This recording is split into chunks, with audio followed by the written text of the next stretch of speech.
master, may Ford Ranger tayo. So ang issue dito ay low power.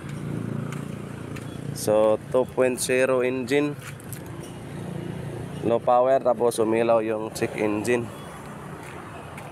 So by turbo na to. Ayun, check natin dito sa loob. Panda rin natin. So start. So ayun, umandar na siya. Kita natin yung check engine na nakailaw. Tapos yung sasakyan na mapipil mo talaga na nag-vibrate, kaya palyado yung kalagayan.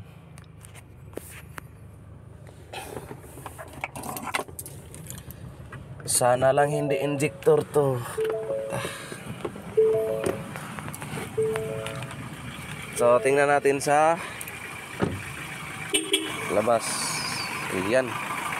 So kita natin na palyado talaga yung andar, oh. Grabe rin yung vibrate ng engine. So ito yung titirahin natin ngayon, mga master. Ford Ranger 2.0 engine. Alright. So scan muna natin to. So wala na tayong paligoy-ligoy pa. Ito na, may mga fault code na. So sa body control module, front control interface. So dito tayo mag-focus sa powertrain control module. Ayan, may tatlong code. So okay.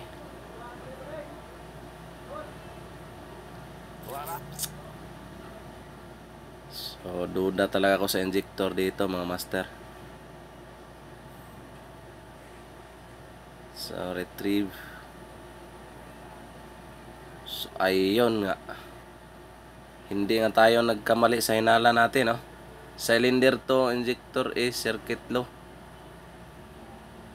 Transmission control system, ML request, injection pump, wheel measuring control eh.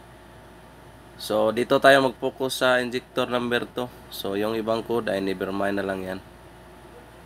So fast forward tayo, tinanggal na natin yung suspect natin. At nandito tayo ngayon sa calibration. Ayan. So diesel calibration center and injector services. So test muna natin. Wala dyan, basket dyan. Wala dyan mo, ipakita niya. Wala dyan naman. Wala oh. Pitik siya. Wala dyan oh. So ayun, walang kaduda-duda yung hinala natin, mga master, na injector talaga yung sira. So kita natin na nandito tayo sa calibration para mai-test natin sa injector tester nila. Pero wala talaga. So kailangan na itong palitan dahil siya yung nag-cause ng low power.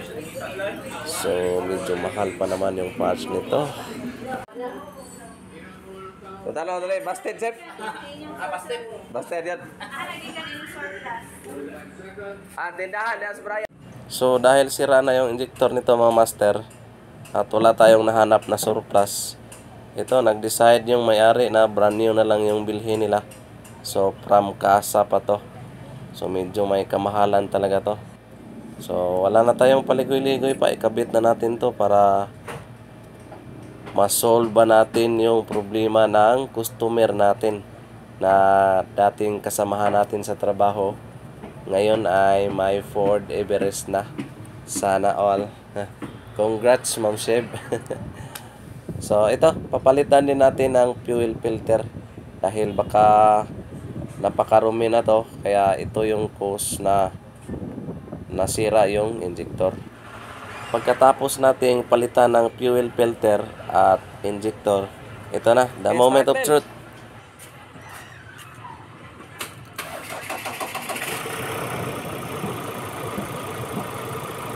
Ayun, gaya ng dati, umaandar pa rin, pero hindi na siya parang galingan.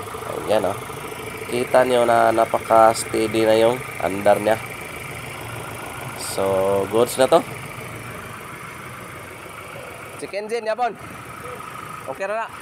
Kaya reset na to na.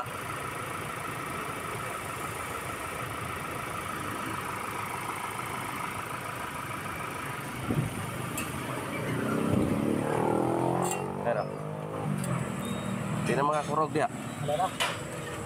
So, tingnan muna natin sa dashboard. Dahil sabi ng kasama natin ay may check engine pa rin. So, hindi tayo matakot nito dahil reset lang yung kulang nito mga master. Ang importante, hindi na siya palyado. So, observe natin yung andar niya na napaka-smooth na. Yung check engine ay hindi talaga mabura pag hindi natin gagamitan ng scanner. So ngayon ay in-off natin at start natin ulit. Ayan, meron pa rin siya. So dahil hindi pa natin binura yung fault code. So mamaya buburahin natin yan gamit yung scanner natin. So dito muna tayo sa labas. Observe natin na yung makina ay hindi na talaga magalaw. Ayan o. So napaka-smooth na yung andar. Nung hindi pa natin na-solve ay para talaga itong galingan. Pero ngayon ay okay na. So ito, bago din yung fuel filter. So dito na tayo. Ito naman yung mga fault code niya. So ayan o, hindi talaga nawala kahit bago na yung injector na kinabit natin sa cylinder number 2. So ang gawin natin dito ay i-clear lang natin. So clear DTC. Yes. Clear fault code successfully. Okay. So back muna natin. So ayan. So dito na tayo, paandarin natin ulit at kung mayroon pa bang lulutang na check engine. So off the ignition. Start.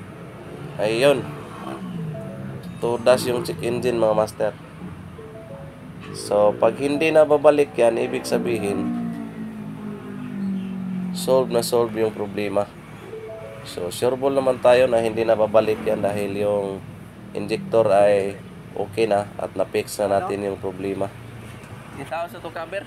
So alright, so yung kulang nito ay yung engine cover na lang at patakbuhin na natin to para magkaalaman kung kaya na bang tumakbo ng kahit 100 ay okay na. Sa mga bago pa lang bumisita sa channel natin, so hihingiin ko yung support ninyo sa YouTube channel natin na paki-subscribe naman dyan. So maraming salamat mga master at dito nga ay tinest drive na natin. Ayan o, umabot na ng 100. So okay na yan dahil baka maka-aksidente pa tayo. At least yung takbo talaga ay napaka-smooth na at kahit paabuti natin ng 160 ay kayang-kaya. So hanggang dito na lang yung video natin mga master at maraming salamat at God bless ating lahat. Alright.